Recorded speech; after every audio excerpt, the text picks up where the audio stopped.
Very much welcome, Judith. We are so happy to have you here. I've been going through your book again today to keep it even more vivid. And I suppose most of you have been checking out this book. If you haven't, you will not miss after this webinar. So, welcome. So I just wanted to begin with an intention that everyone here and everyone who hears this be able to bring into the world where there is so much darkness, more light, that they have some tools to work with to help humankind, that this helps us to have more wisdom, more kindness, more ability to remember that we're all connected.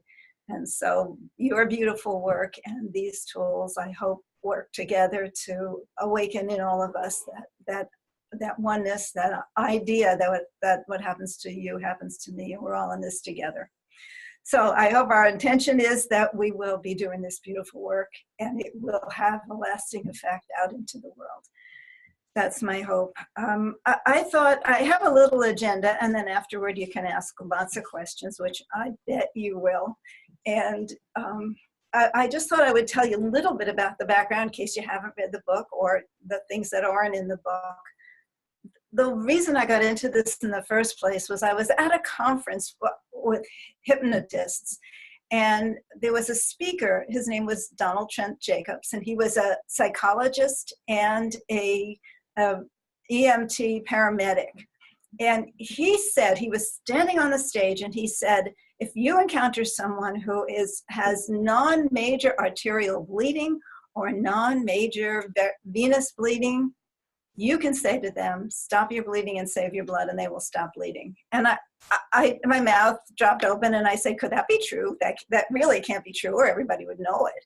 And then he said, if you encounter someone who's been burned and you get them the first hour of the burn and you have them picture, and it's under 3rd degree, and you have them picture cool and comfortable like that arm packed in ice, then he said, it doesn't have to get edema, it doesn't have to scar, and the healing will be faster. And I just said, if this is true, it should be on television once a week. Everyone should know this. And what happened was he had written a book called Patient Communication for EMTs and first responders who were on the scene of an emergency. But there was a review of the book that said it might fall into the wrong hands. Ordinary people might get this, not just paramedics, and they may think they can use it. And the publisher got so frightened that they withdrew the book. This is the story I understand anyway. So my co-author, Judith Acosta, and I looked at each other and said, hey, let's get it into the wrong hands right away. And we just decided to give it to everyone as far and wide as we could spread it, because we should know this, because it could happen that you could be in the street and somebody could get hit by a car in front of you. You could say nothing, you could say the right thing, or you could say the wrong thing. You're right there. Why wouldn't you know what to say that could set a trajectory for recovery? Your grandpa could be walking across the room, grab his heart and fall down. What do you say to him? What do you say that helps the healing begin? Somebody comes home from the doctor with a bad prognosis of illness. What do you say that allows them to start their own inner healing, to be able to take some ability to use the body's natural healing abilities to heal rather than the panic? What we know is that when we are in fear and panic, we make too much adrenaline, too much cortisol, we go into fight or flight. When we're in fight or flight, making those chemicals depletes the adrenal glands. It makes us not think clearly. What happens is the blood goes from the prefrontal cortex, that's the place that developed last in your brain. That's the place where you think logically.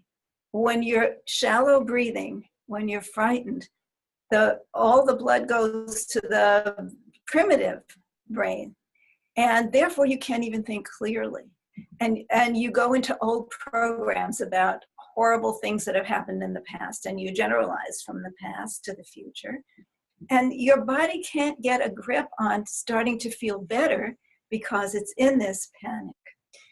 When somebody says the right thing, and you know, we'll talk about what that might be, but things like, I'm right here, the ambulance is on the way. We know just what to do. Other people have been through this and they've recovered. It's recoverable.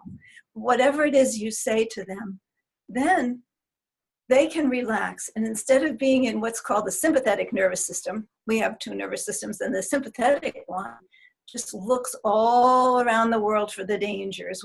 How do we avoid all the dangers? So that's looking outside of you. The parasympathetic nervous system, that's the one that allows you to, what they say, rest and digest. That's the one that makes the chemicals of calm. When somebody is there at the time when you would be in panic and says, I know what's going on, I'm here to help, you can go into parasympathetic nervous system chemicals. And when you're in those chemicals, your body can begin to heal. So right away, just doing that, it's not a lot of words, a half dozen words can set a course for recovery.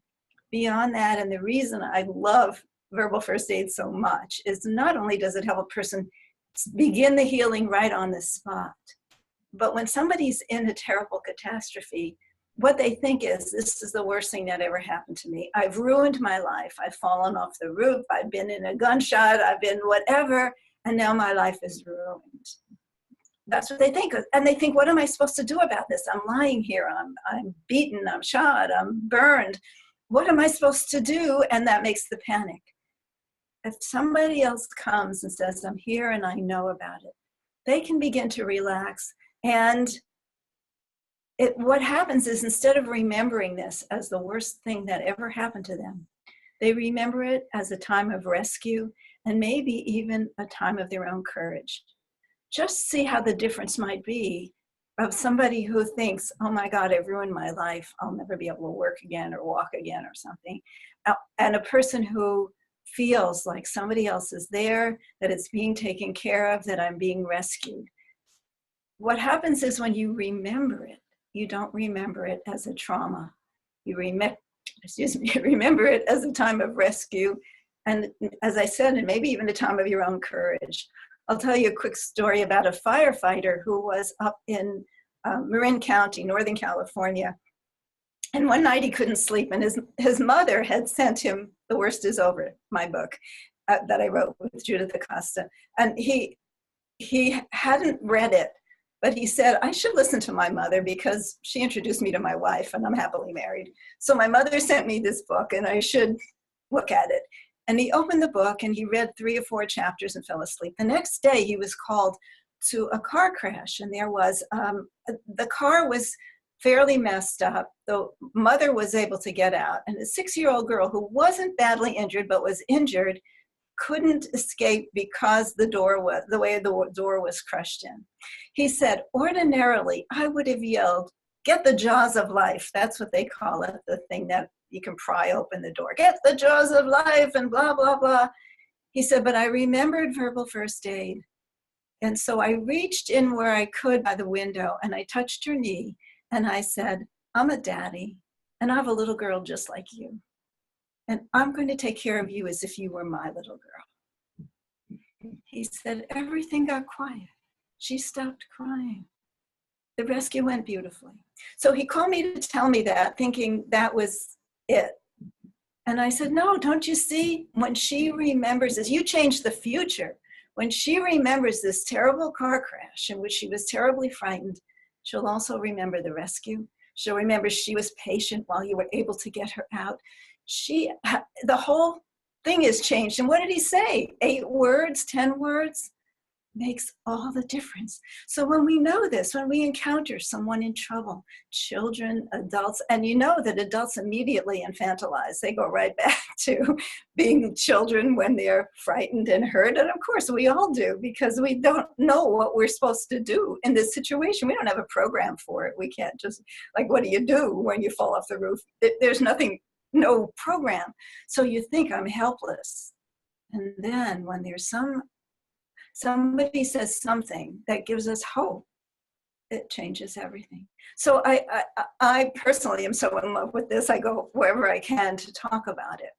I also talk about the mind body, and I know you probably, most of you, because you're here anyway, you probably know a lot about the mind body. But what's so amazing is every thought we have has a physiological reaction.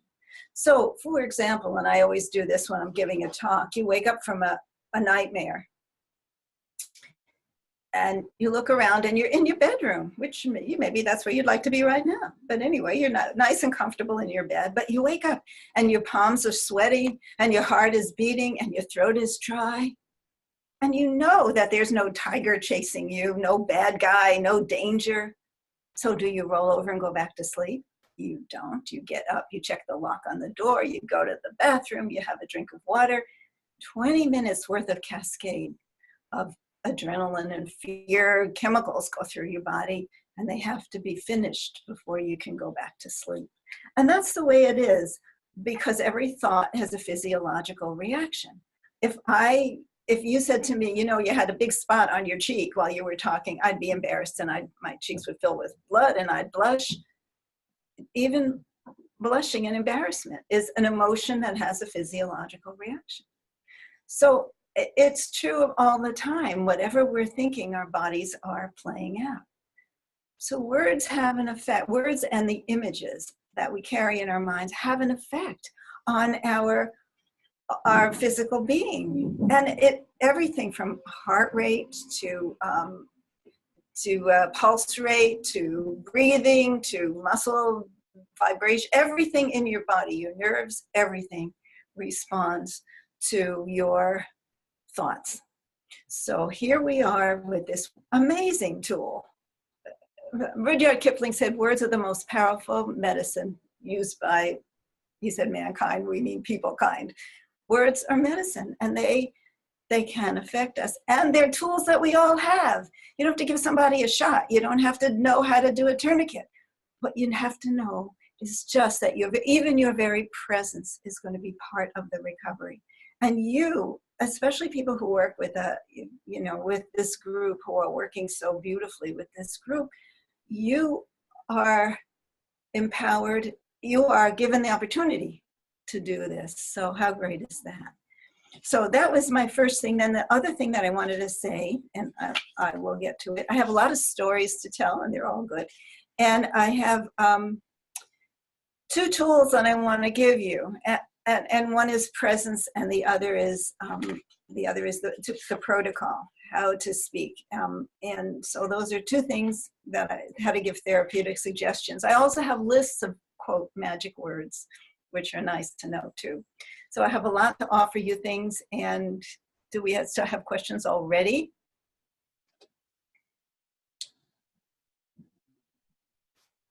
No questions? Okay, I can keep going because no questions so far. I will let you know when there are questions or okay. Yeah. All right. This is not a commercial. This is not a commercial. I don't do this so I can sell a lot of books. I just want you to know that there is a book called Verbal First Aid, Help Your Kids Heal from Fear and Pain and Come Out Strong. We were asked to write a book, and I did it with pediatricians. We were asked to write a book about how to talk to children, and that might be very useful if that's part of what you need. And I also wrote a book, and I did it with a really good art director, called, when a kid is hurt in English, we say it's an owie. So I called it Owie Cadabra, like abracadabra, only Owie Cadabras. Verbal First Aid for Kids, a somewhat magical way to help heal yourself and your friends. So it's a picture book of how you can imagine yourself getting better, what to say. Even if the grown-ups don't know what to say, you know what to say to your friends. So I'm just telling you that there's some more resources if you're interested. But the worst is over is the template for how to do this work. So I had lots of other things to tell you. I can just look through my notes quickly. The first of the two things I wanted to tell you was about presence. And presence is enormous, as probably well you know. In modern day society, we all multitask. We sit at the computer, we eat our lunch, we're on the phone, we wave to somebody else, and we give everybody divided attention. We don't give somebody complete attention. I was telling Ulf and Gunnar that I had a client one time in my office who started to cry, and we weren't talking about anything emotional. She was just doing her usual rap about how hard life is. And she started to cry. And I said, what's going on? Tell me what's going on. And she said, you're really listening. Well, it broke my heart. Was that such an unusual event in her life? Is that really true that we don't give presents very much? I discovered that I don't even give eye contact a lot of times. I've made it an intention to, when I'm paying someone in the market, to at least look at that person. I'm so busy looking at my money and my groceries, and I say, thank you, and we don't connect. And this is really how we know we exist, how we know that we're seen. And being seen is enormous. I'll tell you a funny thing. I was in the market the other day, and there was a little girl, she was 2 or 3, in her mother's basket, and she was screaming and making a terrible fuss. And her mother either decided not to pay attention to her or was busy paying the cashier and with the other child. And this kid was out of control. And I looked at her and I said, ah. I heard that there's a Swedish word, ofta, which I understand, if this is true, is ouch for you. And I love that. We don't have an ouch for you in English. But is pretty good. It means, how sad. So there she was, and I said, She stopped crying. She looked at me like, you see, somebody understands. Somebody's there, somebody understands. It was just like that, instant, that she felt seen. And that's part of the healing. And that's what presence is. And you're gifted, every single person is gifted with the ability to give presence. That's as simple as, and just saying I'm right here. It is powerful, powerful ways to connect with people and let them feel that they have it within them to remember who they are. When people are frightened, they really slip and forget themselves. They think they have no resources. They think they have no way of helping themselves.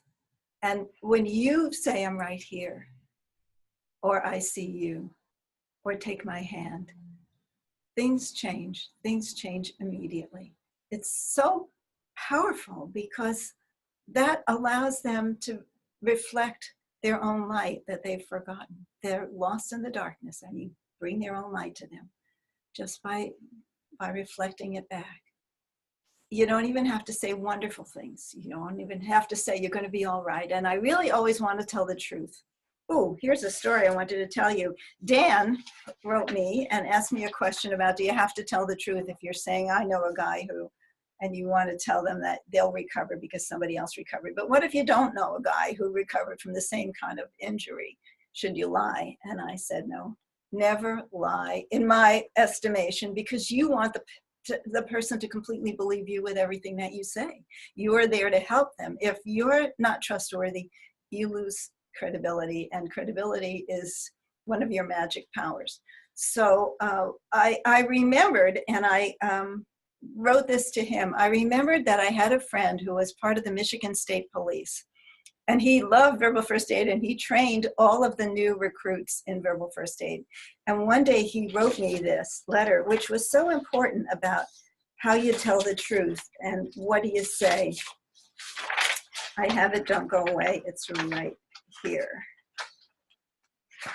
So he said, they were called to a situation where a man had been in a motorcycle, and he had cut off a truck and cut off a van, and he'd gotten hit and went flying across the road. And when my friend Mike Harvitt and his partner arrived on the scene, all they could see of the accident was a blood trail that was split partway down the road. So it was blood this way, blood this way. And Mike wrote me, my partner found his leg and I found him. He was responsive and bleeding badly, going into shock, pupils restricted, and his respirations were very fast. While I assessed his injuries, I put my hand on his chest to keep him from trying to get up. I had to use my belt to put around his leg to stop the bleeding. At this point, Harvitt, that's his name, Mark Harvitt, who had taught verbal first aid and emergency medicine at the Michigan State Police Academy, had known what to do. What came next, however, was what he said. And at that moment, as life-saving as all of his first aid techniques were, this was the most important. The victim asked me how his leg was, Harvard said. Harvard knew that if he had told him it was somewhere on the other side of the road, the victim would have panicked, sending his system, this is the important part, the way his body would react to this information, sending his system into a further downward life-threatening spiral. Instead, and without lying, Harvard said to him, your leg is injured. For now, though, I need to know if you have any other areas in your body that need my attention. So he shifted the attention from the leg. He didn't not answer. He said, there's an injury there, but he didn't give him details. As the victim paused to reflect on what else he noticed, and as he tuned into other parts of his body, Harvard touched and inquired about his chest or an arm, which looked all right. As they talked, Harvard noticed a change in the man's demeanor. I could feel his heart rate and respiration slowing down, and he began to breathe easier. There is no doubt that he was still in pain. However, he was talking about the other areas of his body that were, instead of his injured leg. I had acknowledged the injury and I was honest, but then I changed the focus and put the focus on the rest of his body. He said, I've always had pretty good verbal skills, but in this case, I saw how acknowledging the injury and then changing the focus can work to make a big difference in the outcome. So that's just, that was my answer about, do you have to tell the truth? You find a way to change the focus because that way the person doesn't panic about something awful.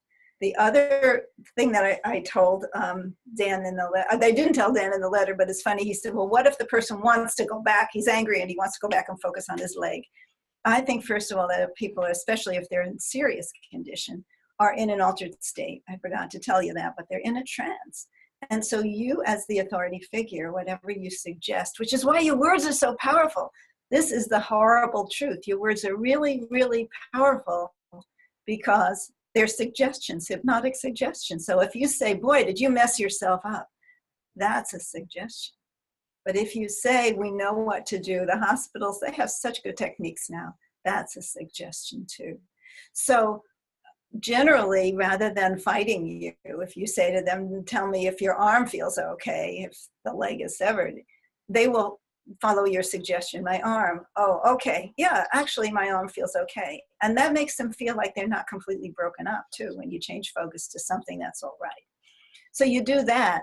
But then what I was reminded of was that one time a nurse told me she had found a man in the street who had been injured and he was bleeding. And she said, and this is the way you identify yourself when you're a stranger, meaning someone, I'm a nurse and I'm here to help you. Is it all right if I help you? And he said, yes. And she said, I need you to stop your bleeding and save your blood. And he said, oh, all right. And he did, which I think is very amusing and true. Yes, we can. We just don't know we can, but he was in trance and that was a command to his body, to his unconscious mind. And so he stopped his bleeding. So what I'm saying is I don't think you'll get much argument from people who are seriously frightened about your suggestions. And that's why your suggestions have to be really clear and powerful and kind and positive. That's another particular rule of verbal first aid. You have to say what you want to have happen, not what you don't. So I can tell more stories until we all fall over, or I can answer questions, or I can do anything you like. I have so many good stories and they're so powerful. Okay. That sounds great. All right, more stories. I love this one, and this one is actually in the back of the book because this woman sent it to Judith Acosta. She was a school psychologist, and she was working, I'll read it to you because it's so wonderful. Gisela had come into my office 5 times, and I had not been able to help her feel better. She's only 12 years old, but had the posture and stance of an old woman. Her early childhood back in El Salvador had been plagued by fright and uncertainty. She had seen war, known grief, and she had been raped by a group of soldiers. So this is really important for people who do the work of refugees, who do the work with people who have been in war-torn countries.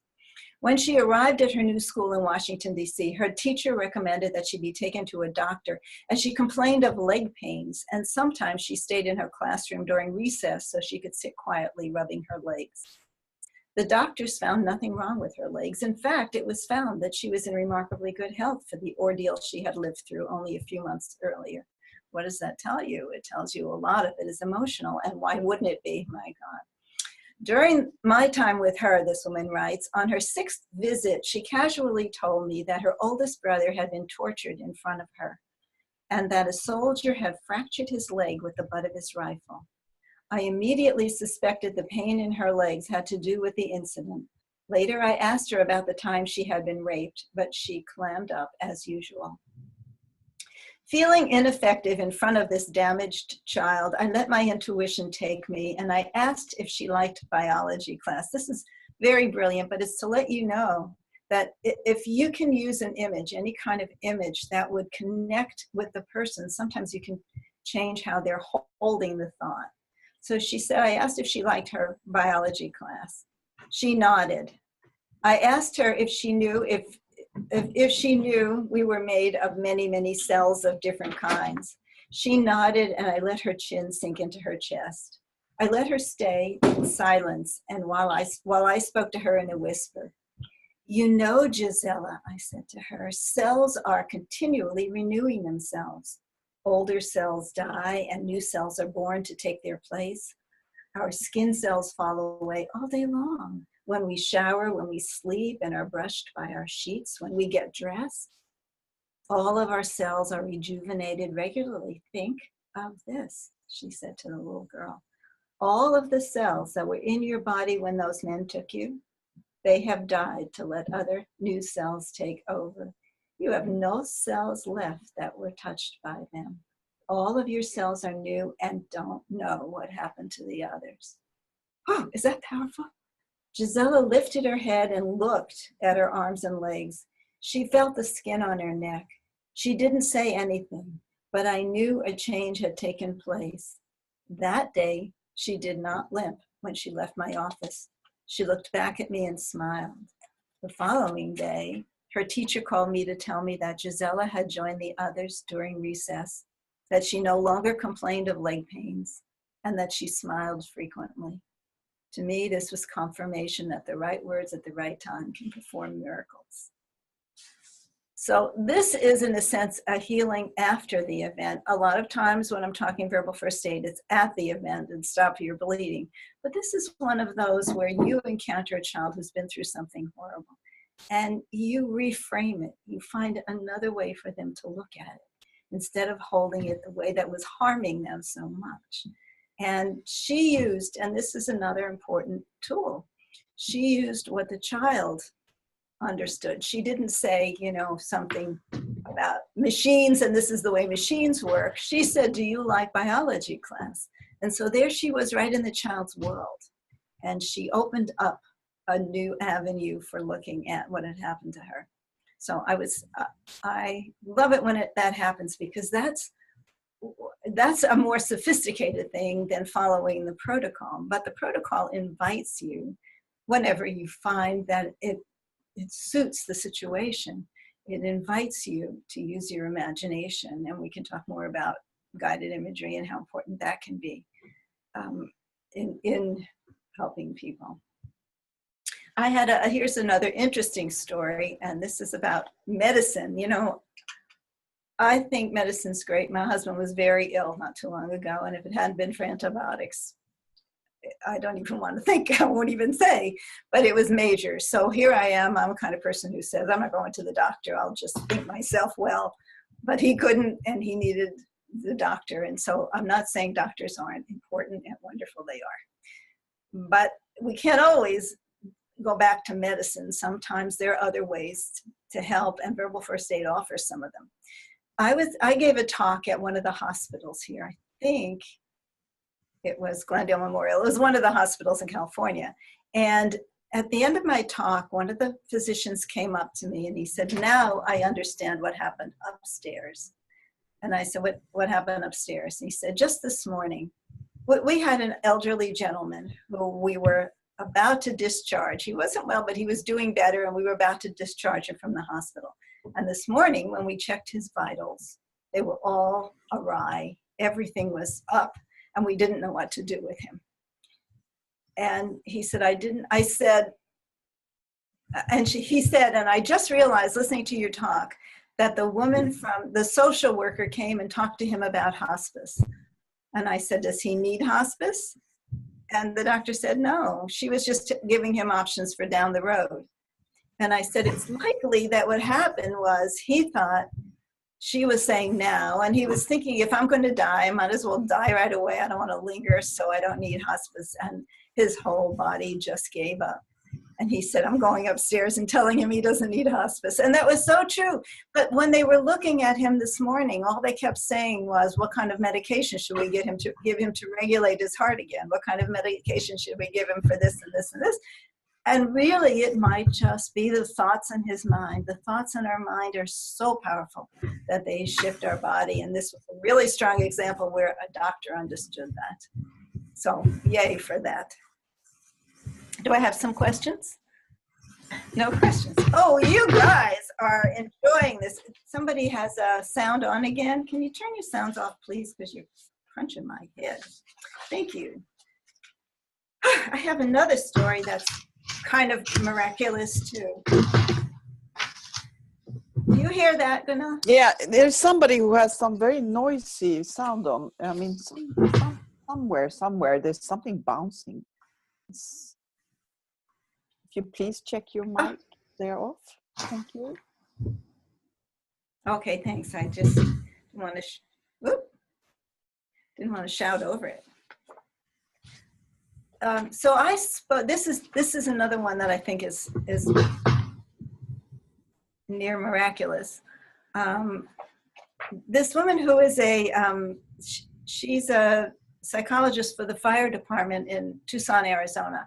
And I had been there in 2004 and given a talk about verbal first aid. And then I went back in 2014 and gave a talk. And she came up to me before I started talking and she said, I was at your last talk and I use verbal first aid all the time and I have a story to tell you. And I love it. If any of you use verbal first aid and have a story, please send them to me. I love these stories and they're such confirmation and it's so good for you and so good for the people who live it and it's so good for me. So keep in mind when you're using this that you can let me know when it works this well. So she said, there was a boy, a 14-year-old boy riding a bicycle down the street in Tucson and he was hit by a car. And he was dragged along and he died. Sometime later, several months later, a 14-year-old boy who was a friend of his was hit by a car and dragged by a bicycle. And I'll read to you exactly what she said. The doctors who were attending this injured boy found that they could not stop his bleeding. As a result, they couldn't give him a blood transfusion, and it seemed that there was nothing they could do to save him. The mother, upon hearing that her child was dying and the doctors could not save him, fell to the floor in a fetal position and began to decompensate. So I said to her, there is something you can do to help him stop bleeding, and she said, I will do anything.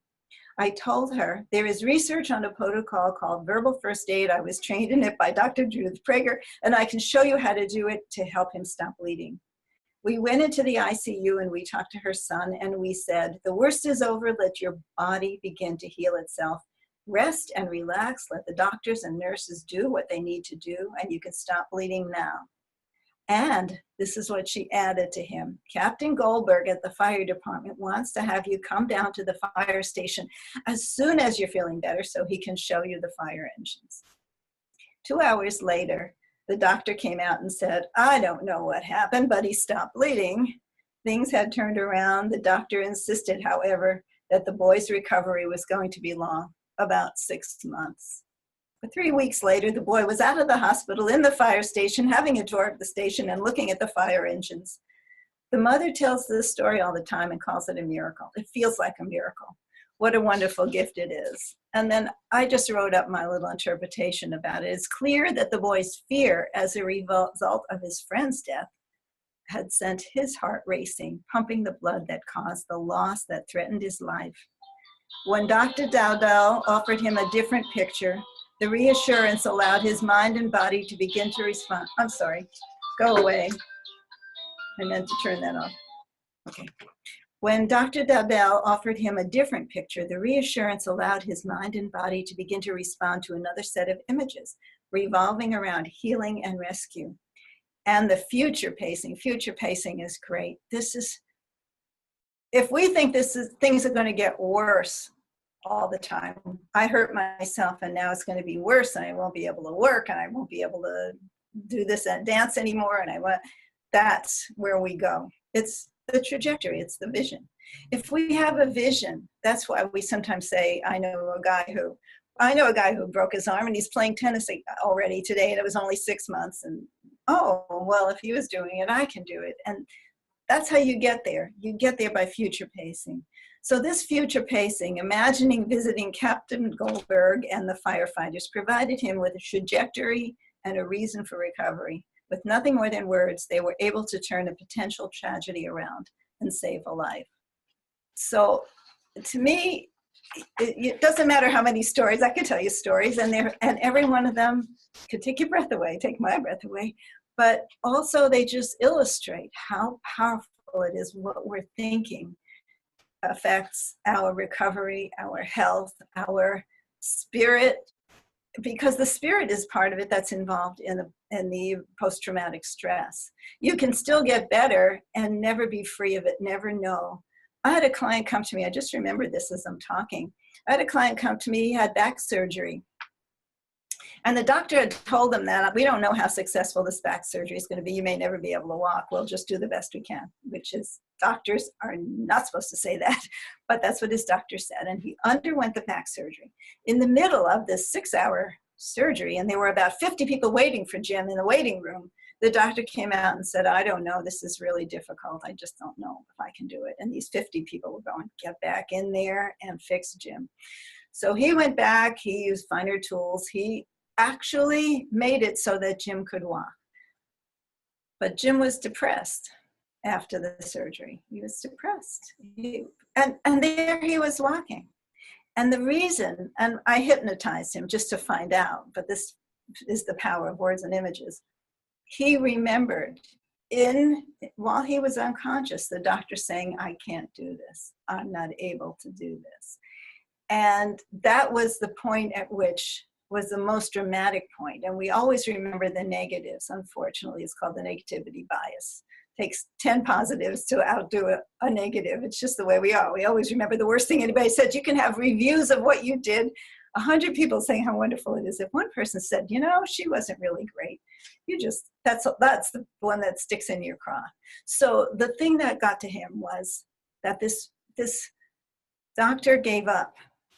And so I had to, in hypnosis, take him through the rest of the operation so that he could see it was a success and that he's walking. And so that's part of what post-traumatic stress is. We get stuck in the bad part. That's the thing that keeps going over and over and over.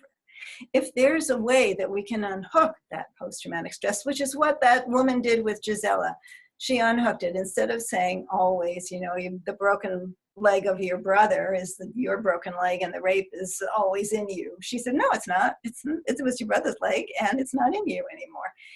That allowed her to have a different picture.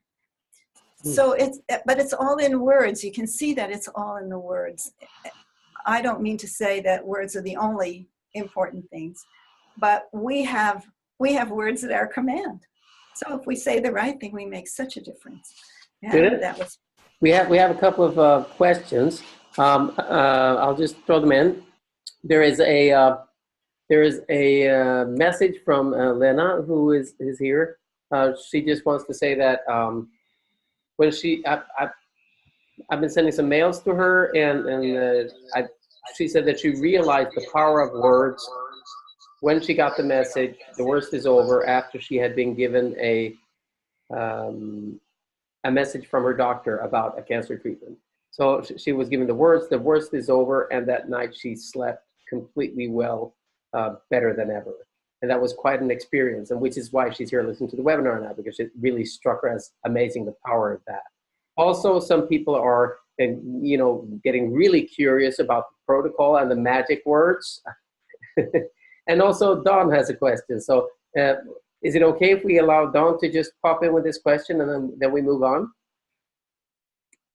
Yes, okay. I just want to say that my husband had to one time swallow a camera that they were looking at something, you know, whatever it is, that thing, and they made him swallow, and they sprayed his throat with something that would put his throat to sleep, but it was horrible. I mean, it was so horrible.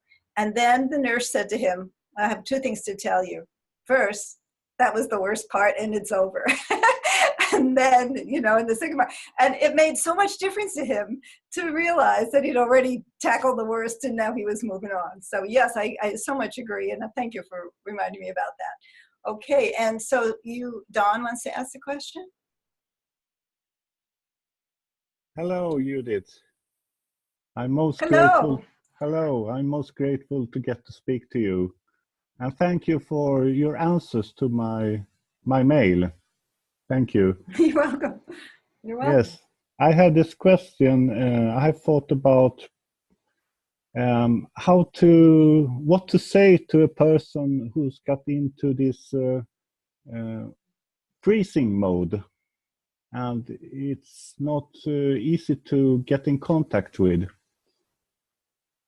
Ah, yeah. Well, do you know what caused that? Do you know that, you know, what frightened him? Because obviously that's what that is. It's, you know, he's fearful to move in either direction or any direction because there's danger everywhere. It's hypervigilance of some kind. Do you know what the origin of it is? Does he know?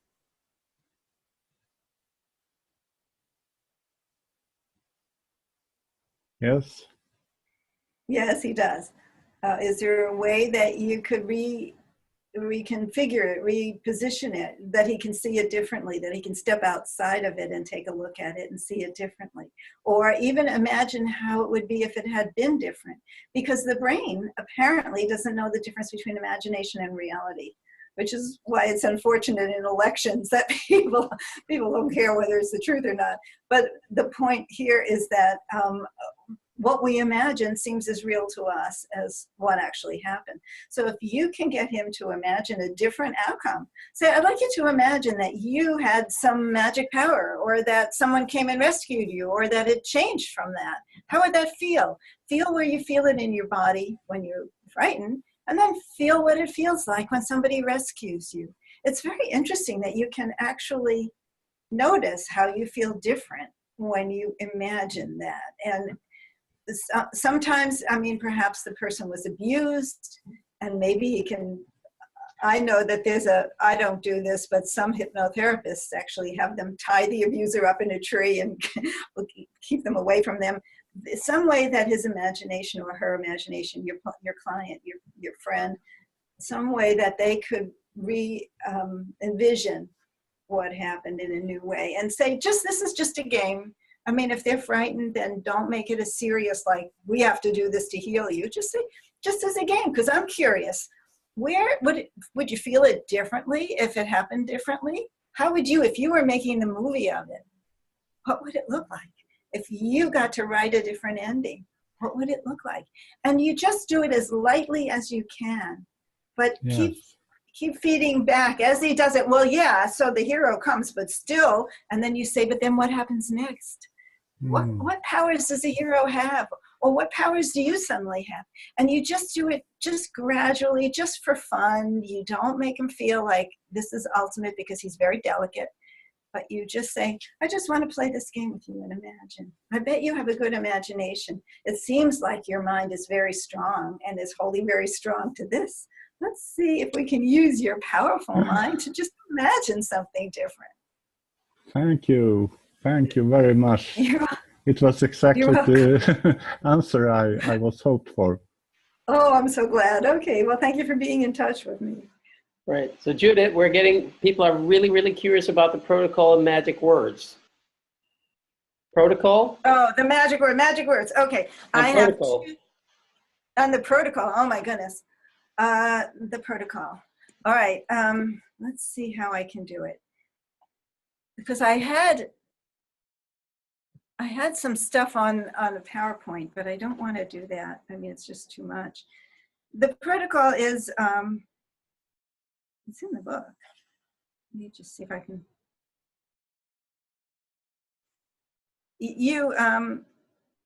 Oh, darn. Can I, Let me see, share the screen. Let's see what happens if I do that. Share the screen. You get, I know, you I'm get looking to for choose my what you want to share. So you get to choose if you want to share your whole desktop, whatever you see, or if you want to share a specific program. I'm looking for my desktop, but I don't see it. That's the pre-selected one. Oh, okay, good, desktop. So let me see, this is Zoom. I don't want this, but I don't want to get rid of it. Okay, so I have down here, oh, can you see what a mess my desktop is? Yep. I hope not. Oh, fabulous. I'm hoping that not, but okay, so here is the protocol is, let's see, no, this is my, okay, so these are the first aid fundamentals. The first is getting centered. Getting centered is so important because if you're not calm, it doesn't matter what you say. It just doesn't matter. If you say to somebody, calm down, and you're hysterical, they will pace with you. They pace with you. They're looking for an authority figure. So as soon as you realize that you have everything you need, you're there because I think I have that here somewhere about you have here, centering yourself. You're there for a reason. You're equipped as a human being to help this person with your presence. You have to remember it's not about you. You leave your old baggage behind. What I like to do is use a role model, someone you admire who has authority. Maybe you had a teacher. Maybe you had an old grandmother who used to roll up her sleeves and cross herself 10 times and then just go into the fray and do whatever she had to do. Use a role model. What would somebody you admire do? And then remember, fight or flight makes you stupid. What I was saying with that is, I was telling you before, the prefrontal cortex, which is your logical brain, doesn't work in fight or flight. So you can't be in fight or flight or you're not logical. And always breathe to stay in present time. So when you are doing centering yourself, that's what you're doing. You are saying, I am here for a reason. I have everything I need. I'll remember how to do it. I will do it with loving kindness. And then you establish your authority if that's helpful. If you don't know the person, then you have to say, I'm a social worker, I'm a teacher, I'm here to help you. They don't really care if they're in an accident, what your credentials are, but you just establish, I'm here to help you. Sometimes we say get a contract. If it's somebody you don't know, you have to say to them, you know, is it all right if I help you? May I help you? It's always honoring to the person too. And of course, I think it's a good idea to find out their name and to give them your name. Hi, I'm Judith, and I really would like to help you. I'm a social worker. Would that be all right if I help you? What's your name? And of course, you want confidence, credibility, and concern. After that, let's see if I have it.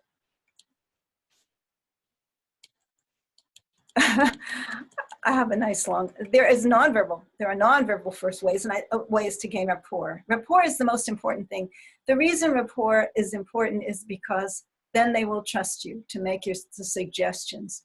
When you want to give therapeutic suggestions, generally, even though you can say stop your bleeding to a stranger, generally when you are trusted, you can give all kinds of suggestions like, let me do this for you. Is it all right if I do this for you? Is it all right if you do this?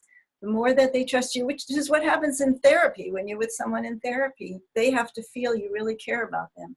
That's what we do. And I put this nonverbal ways to gain rapport because I wanted you to see that that even when you don't speak the same language, there are so many ways that we can connect with people. And one really important one is hand-holding. Hand-holding is very valuable. I have a couple things on that. There was a study that said that holding the hand of really anyone, it made your brain work a little less hard in coping. It relaxes the body to hold somebody's hand. But you always ask and may I hold your hand? And that would allow. There was somebody who was buried under rubble for a day and a half after the first Twin Towers were blown up in 1993. Somebody was in the rubble and she couldn't even hear the rescuer. They couldn't hear her, but they knew she was there and her hand was kind of out under the rubble. And this rescue worker held her hand the whole time until They were able to dig her out, and they call that borrowed strength. And I love that. I love the whole idea of borrowed strength.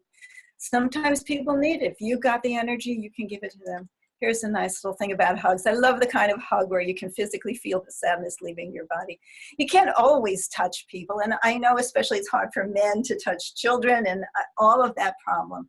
Somebody told me, and this is important for you to know too, somebody told me that when somebody is quite hysterical, a nurse told me this, if you touch them, can you see where I'm doing it? Right here on between the shoulder and the elbow. If you just touch them there gently, it steadies them. Maybe it's like havening. You think? Yeah, well, yeah, sure. I mean, it's providing safe space. It's providing calm. It's doing a lot of things. So I was in a big auditorium one time in, I think, University of Arizona, and there were hundreds of people, and I was lecturing, and I said, so why don't you just reach to the person next to you and touch them over here so you can see how it feels and they can see how it feels. And somebody from way back in the audience yelled out, thanks, I needed that. So that's one way to do it. I didn't finish telling you the protocol. The next thing is giving therapeutic suggestions. And then we talk about how to give them before you continue? Yes. Yeah. Could you just click on the green circle in the top left corner of your PowerPoint program? To the left, and the green one, yeah, there. If you click on that, we're going to get a bigger screen of the PowerPoint, which is going to look wonderful. Okay. That's just for the video, okay? So, Thanks a lot. Okay. Oh, for the video? Oh, you mean so that people can see it? All right. Well, I don't know what else. I think we're running out of time. Are we not? No. We still have half an hour. Oh, really? Yep. This is the most important to me. This is, I'll just tell you this story. This woman, Gabrielle Giffords, is a congresswoman, and she was shot in the head by some crazy person while she was giving a speech. And she had an assistant who knew nothing about first aid, nothing about anything. He was a young guy, Daniel Hernandez. He had no experience. And he sat next to her and he held her hand. The whole time they were waiting for the medical people to come. And I have this picture that I put up because I just love it. He didn't let go of her hand, even when they put her on the gurney to get her into the van to take her to the hospital. And this is his quote: "My main concern was that she knew that someone was there with her no matter what, holding her hand." He's absolutely right. And she recovered almost perfectly. It was impossible. She was shot in the head. And she recovered beautifully. And she now fights to help stop gun violence. And to me, it was exactly, how much he knew nothing. You don't have to be a medic to do this. You have to be a human being with love in your heart. And that's what he did. So I'm telling you, that's really important.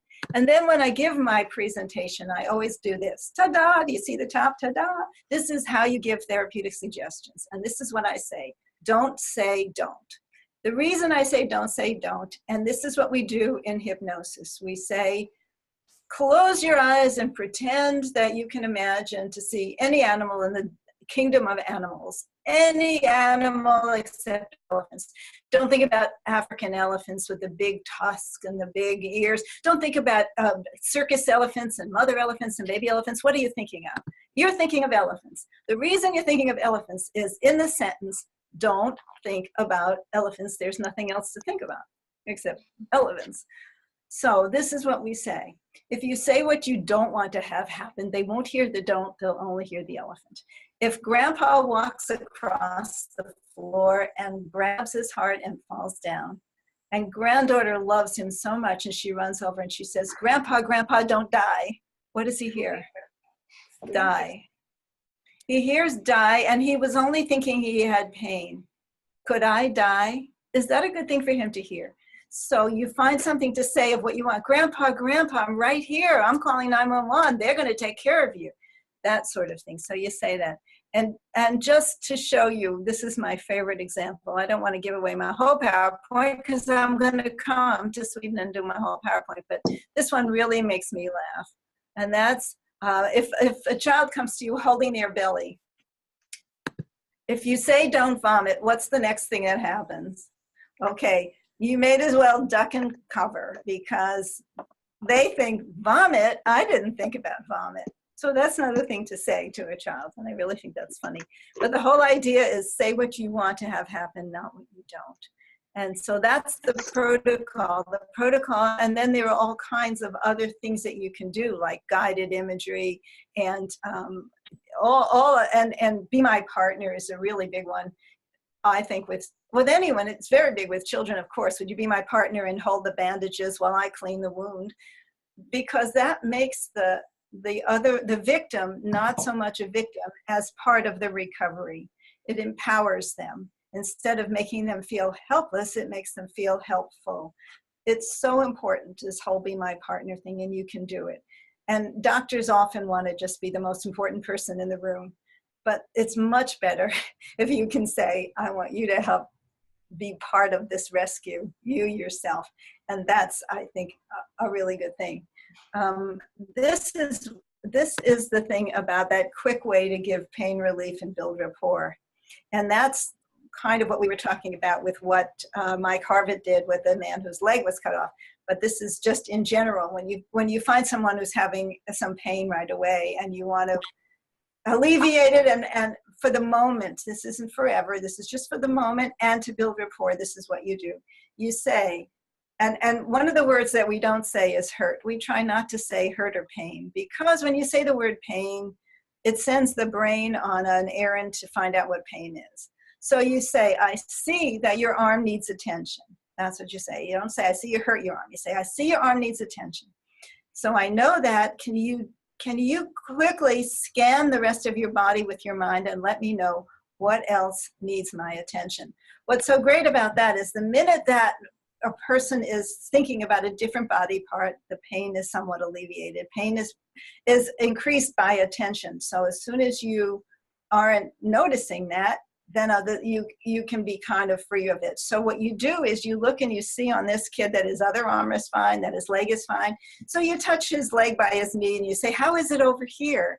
And as they bring their attention to that part of their body, two things happen. One, they have pain relief. And the second thing is that they notice that their body is whole. They thought when they fell down off that bike or whatever that they'd smash their whole self up.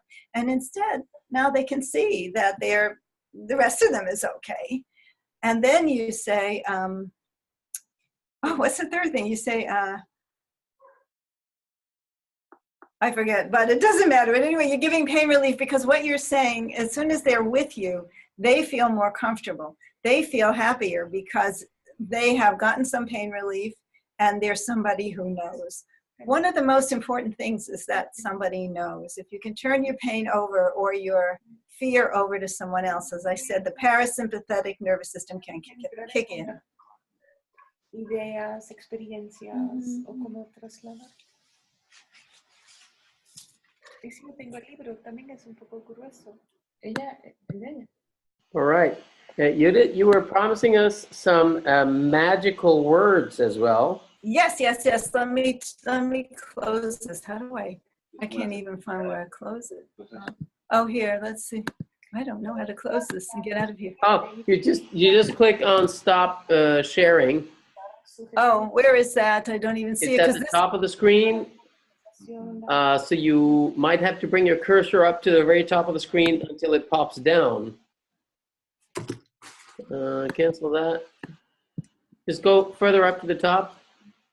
Just bring your cursor even higher, and higher. No, you need to click even higher.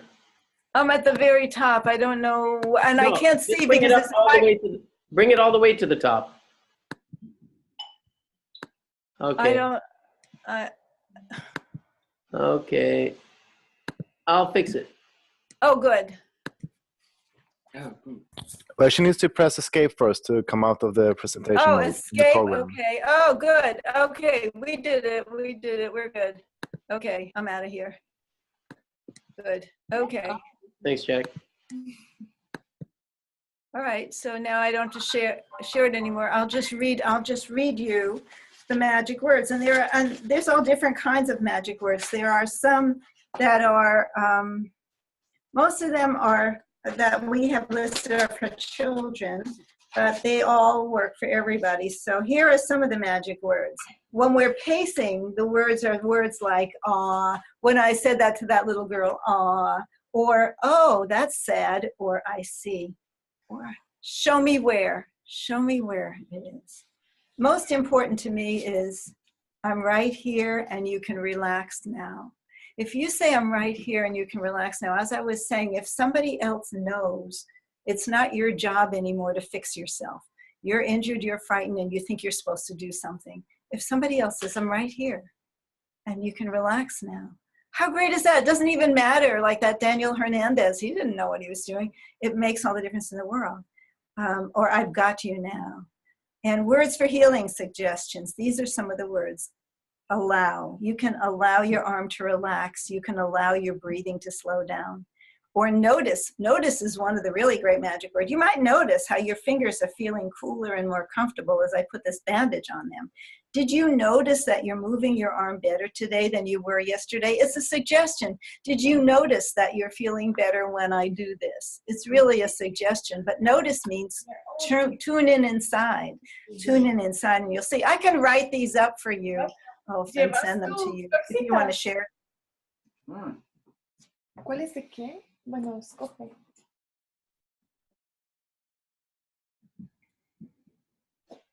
What's happening? Hasta que llegas a la casa.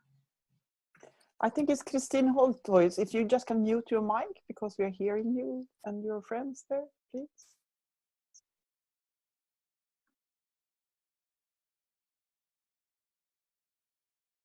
So you can say, for example, I wonder how you're feeling when you see the surprise in the doctor's faces when you make a complete recovery. I really love it.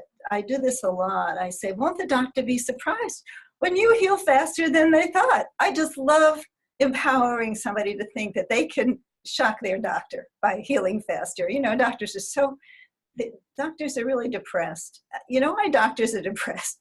They're depressed because they'll give a pill to 50 people. 25 people will feel better, but 25 who don't feel better come back and say it didn't work. Who do they see? The 25 it didn't work for. So the next time somebody comes up for a pill, it's like, I don't know, maybe this will work, maybe it won't.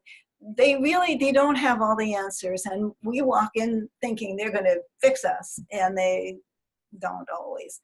So doctors are depressed. So it's a wonderful thing.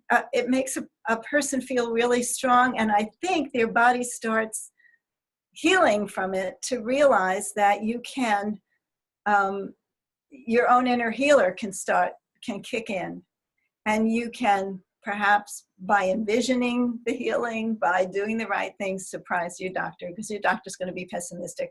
Like that doctor who said that little boy would take 6 months to heal from the bicycle accident, and 3 weeks later he was there. I'm sure he wasn't perfect, but he wasn't going to sit around waiting if he could go see the fire engines. So that's, you know, we saying, I wonder how you'll feel when your doctor is surprised, or I wonder how comfortably you'll be able to sleep now that you have your doll to sleep with. Or you can say, imagine your favorite place with me, as if you're right there right now. Or you can imagine the comfort you'll be feeling as you let the medicine do its job. It was Albert Schweitzer who said that everybody heals the same, doctors heal for the same reason that witch doctors do, because if the patient believes it. So it's a really important thing to say, if you can imagine it, it could actually happen. I had a little boy who fell out of a tree and broke his arm. And so I saw him, I didn't see him when he fell, but he had a cast on. I said, what happened? He fell out of a tree. I said, so what do you think Spider-Man would do if he had a broken arm? I don't know. Kids, the first thing a kid will say is, I don't know. But then you say, well, ask Spider-Man. So he goes into his mind and he says, Spider-Man says he tie it up with the spider webs. I said, will he do that for you? Maybe. Oh, well, why don't you imagine tonight when you go to sleep, and every night when you go to sleep, that Spider-Man comes, he ties it all up so it starts really getting healing fast. And you surprise your mom and the doctors by healing faster than they expect. The next time I saw him, and I have to tell you that his mother thought I was crazy because I do all these magical things. So his mother was not impressed with me. The next time I saw him, his cast was off. And I said to him, "Oh, Jordan, look, you got your cast off." And he looked at me and he looked at his mother like, "Don't tell her what we did." So I said, "Well, I'm glad you healed so well." And I walked away because like my mother would be very upset if I listened to you. But I really believe that because he sent messages, you know, there are lots of studies that say that people who imagine things. I did a talk on flow. Flow is, you know, that thing that allows us to exceed to go into our superpowers. And flow is a matter of stepping up out of what you think your limits are. And there's a story about a Chinese pianist who was locked in a Chinese prison for 7 years. And when he got out, he was a better pianist than when he went in. And everybody said, "But how could you do it? You couldn't practice." He said, "Oh, yes, I did." He practiced in his mind. Our body hears us. Our body may not even know the difference between, you've read studies probably about basketball players and the ones who imagine getting it in, or the divers, the Olympic divers who imagine the perfect dive. Imagining is important. So when you just say to someone, "Imagine how quickly you could heal if you blah, blah," or can you imagine there was a woman who was having brain tumors, and I had her she imagined, every time she heard the radiation, she imagined fairies with feather dusters cleaning out her brain. That was perfect. But why not? Why not support imagination in the ability to help us to heal from the inside out? We have that capacity. Everybody knows is another one of the magic things. Everybody knows that everything comes in waves, the ocean and the days and nights and the seasons and even our feelings. Or everybody knows that your body has ways to heal itself, just the way it did the last time you had a cut. And by the time we took off the bandage, it was almost gone. Everybody knows it's one of those things that says to you, of course, this is the truth. So everybody knows it takes 3 days for a cut to heal, or 4 days for a black and blue mark to go away. As you can is one of the magic ones. As I put this bandage on your arm, you can begin to feel better right away. Or as you take this pill, you can begin to notice that your stomach settles down. So as you can, or as you can, and whatever it is you're doing, then you say what the outcome is that you want. That's part of the magic words. Or natural. It's natural to feel the way you do, and it's natural for you to feel better too. That's one. Or what if? And then that was the what if we asked Spider-Man to take care of your boo-boo. And begin to is another magic word. You can begin to. Now you can begin to move that leg a little as you begin to feel a little stronger. And so those are just some of the magic words. And then the Verbal First Aid book for kids. And then there's the Owie Cadaver ones, which are your body knows how to heal itself. Remember the last time that you had an owie and in a few days when you took the bandage off, it was gone?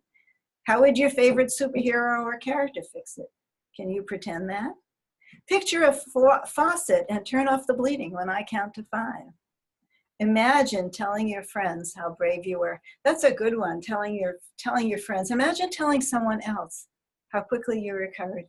Imagine telling your friends what you did so that you could heal. Even before the person has healed, somebody who has an illness, you can say, "I can see that you're moving in the direction of the recovery. So I want you to remember what you did, because I want you to imagine telling other people who may have the same issue what you did to get better." It's all just a sense of this future pacing and a sense of our powers. We have powers. We're really much more unlimited than we think, and we keep thinking, no, it has to be this way, but it doesn't have to be this way. It can be a lot of ways. You can say, remember a time when you felt happy, or a place you loved to be. Picture it with snow all around it while we get Mom for help, but it would make it numb and more comfortable. Or so those are just some of the magic words. There's lots of them, because what we're asking is that you just envision the possible instead of the limits. Imagine, notice, pretend. just ways to move either into the future or into your own healing. I'll tell you one more quick story, and that's Norman Cousins. Norman Cousins was an editor of a very popular magazine here in the 70s called the Saturday Review. I think that's what it was called. And he got a disease, a connective tissue disease that 1 person in 500 recovers from. And he was in the hospital, and he noticed that when he laughed, he felt differently. So he said, when I do this to doctors, I apologize for this, but it's true. The hospital is not a place for healing. They wake you up to take a sleeping pill. Thank you, but no. So he went instead to hotel, and he rented, it was in the days of projectors and films, and he rented movies from the Marx Brothers and the Three Stooges. And he said if he could get 2 hours of laughter, he would have 20 minutes of pain-free rest.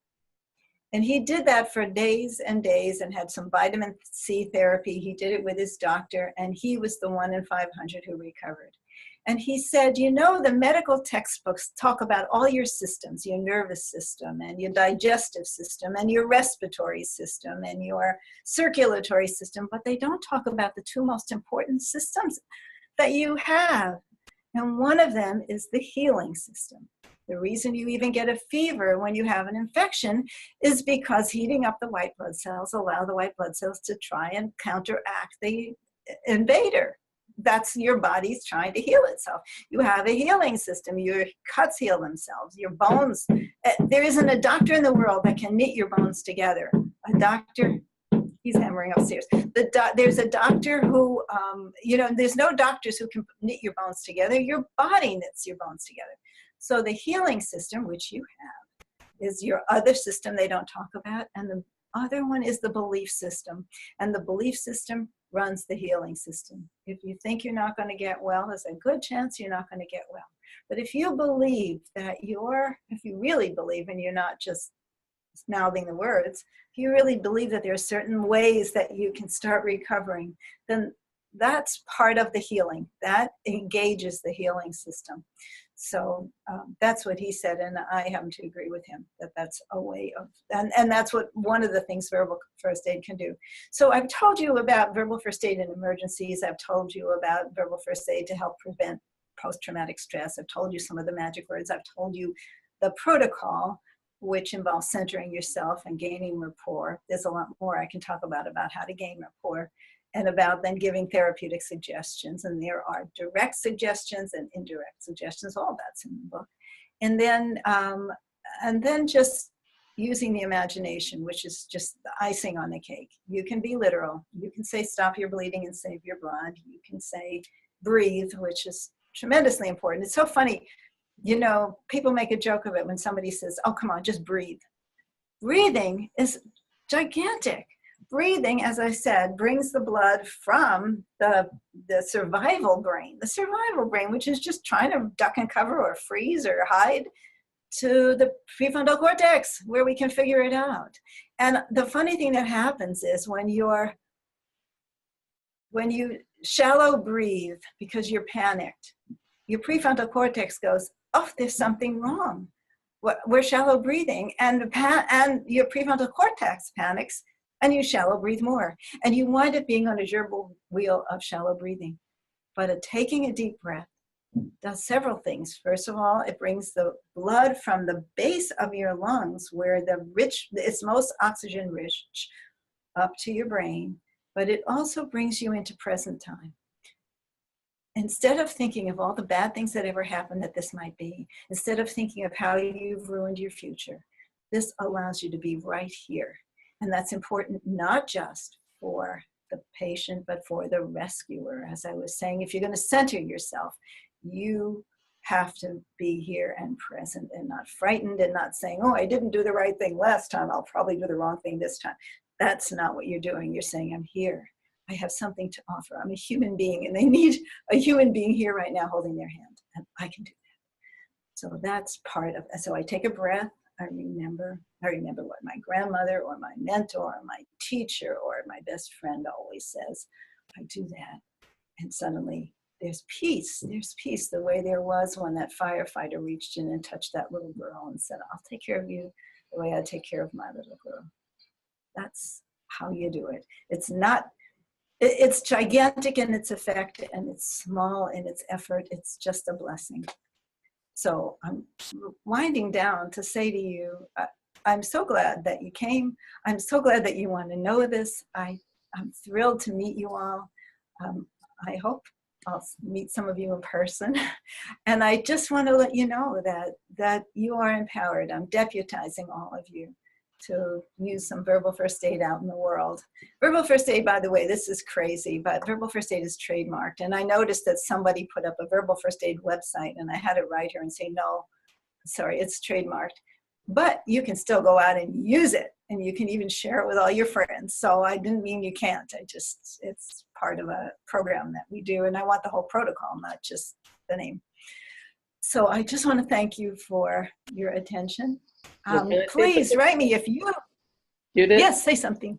Yeah, because it's really us thanking you. And I'm not sure, we still have 8 minutes. Somebody might have a question, but I also want to say that we don't have time here to talk about some of the things that are in the book that are extremely interesting, because everything you're saying makes so much sense. There is hypnotic language, there is neurolinguistic patterning, there is the relaxation response, there's the neurology, all of these things that when we read the book, we were just like completely blown away, saying, there's somebody who understood all of this. And why didn't anybody tell us earlier? So we were so thrilled when you were there and ready to speak to us. So the thing is this, some of the parts of the book that are really interesting that we cannot cover now, but I just want to mention them for everybody else if somebody here by chance didn't read the book yet. It's about how you can actually project hope and dignity into situations that usually people have a hard time with, which is when somebody actually won't survive. When somebody gets a disease that, that probably will end their life, but that doesn't mean that you cannot use first aid to bring dignity and love and compassion and presence into that situation. So I just want to thank you especially for those parts of the book, because I think they are incredible. And I think that's something that kids should learn in school and people should learn. We always make the joke here, in Sweden you have to be 18 before you can go have a beer in a bar, and you have to be 18 before you get a driver's license, and you can die for your country, but you can get kids when you're 15, and there's no preparation for that, and no certificate either. So, there's parenthood in itself should include verbal first aid as a definite part. And every doctor in the world should learn it, because even when they deliver statistics, they can do it, which you also mentioned in the book. They can say, did you know that 3 out of 10 actually survive this? Instead of saying 7 out of 10 die, it's just a matter of delivering the positive upside. So if there is anybody who has a question, we'd like you to have the chance to ask that now. And then we want to ask everybody a question. So if you can stay 5 minutes after, we're going to stop the recording and ask a few questions specifically for Sweden. So please, anybody has a question? Looks like there's some coming up on the little something. Camilla, can you just thanking you and saying it's Yeah, it is. Thank you. Inspiring book. Brilliant. And big hug to you. Ordered both books. Thank you. So still no questions. It is honoring and being very grateful that you could do this webinar with all of us. We are so grateful for that. And thanks for organizing this, someone says. Very useful also for the project with children. That's from our colleague in Costa Rica who works with foster children in foster care and also schools. So it is, it is so useful. It is like we say, it's really something that everybody should know, just like what you could call them physical or medical first aid. So and then there's this question. Will this be available to listen to later on? Yes, because we have recorded it, because somebody joined a bit later, so no problem. It is recorded until now. And Lorna said, I love this. Thank you so much. Taking it to my granddaughter's school. Wonderful. And Robin say thank you for letting this be recorded. So that's everybody can listen to it afterwards. and they get reminded of the things we have been getting from Judith, the wisdom of Judith. We got super happy when we talked the first time with Judith. We just said, wow, you know, we have this sister on the other side of the Atlantic Sea, and felt like, even if, I mean, we work mainly non-verbal with this trauma tapping technique, but it's not that the one excludes the others. It's all this, how we can assist each other. And like you write in the book, like the Kinyarwanda word turikumwe that we keep using, meaning we are all here together. You can be this healing person just by using your words in this kind, nice way, and being aware of what you're saying, starting to notice not only how you're feeling, but noticing what you're saying in different situations. I love that, you know, the more aware we are in our lives. Mm-hmm. Yes, Judith. One more thing, let me just tell you, I went and met a dolphin who was working with children with disabilities, and he so filled me with the idea of altruism and consciousness, that we can connect non-verbally in the most powerful ways, that I wrote this book called What the Dolphin Said. So if anybody's interested, this is completely non-verbal first aid, but it's just to let us know we really can connect mind to mind in the most profound healing ways as well. Just thought I'd say that. Yeah, and Judith's website also is very informative, and you find a lot of, also part of the book Judith was showing before is there, so you can watch it before buying it. And then Nawar said, thanks, the whole would be valuable at my work with teenagers. That's our colleague here in Sweden who works with young refugees here in Sweden. And then there comes this question, will you come to Sweden, Judith? And that is what we're going to discuss, because yes, Judith will come to Sweden. We are planning for having the honor to have Judith here to visit us in September. So that's what we're going to ask you guys who live in Sweden when we have finished this recording, because we also have to find, you know, enough people to join so that we can pay and cover the costs. And then from Chris is, thank you so much. I love your book, and it was wonderful to experience your presence. This is very valuable. It says Claire, this is very valuable and important. Thank you very much. Yeah, I think that was, and somebody else, and Christine. And Mandy is happy it's recorded, yeah. Yeah. And Christine says, I'm sorry for the noise. That's fine. No, that was me privately. So glad. Yeah. A lot of thank you. Okay. That is. So is there a chance that there will be a translation in German, is the question also here from Kerstin.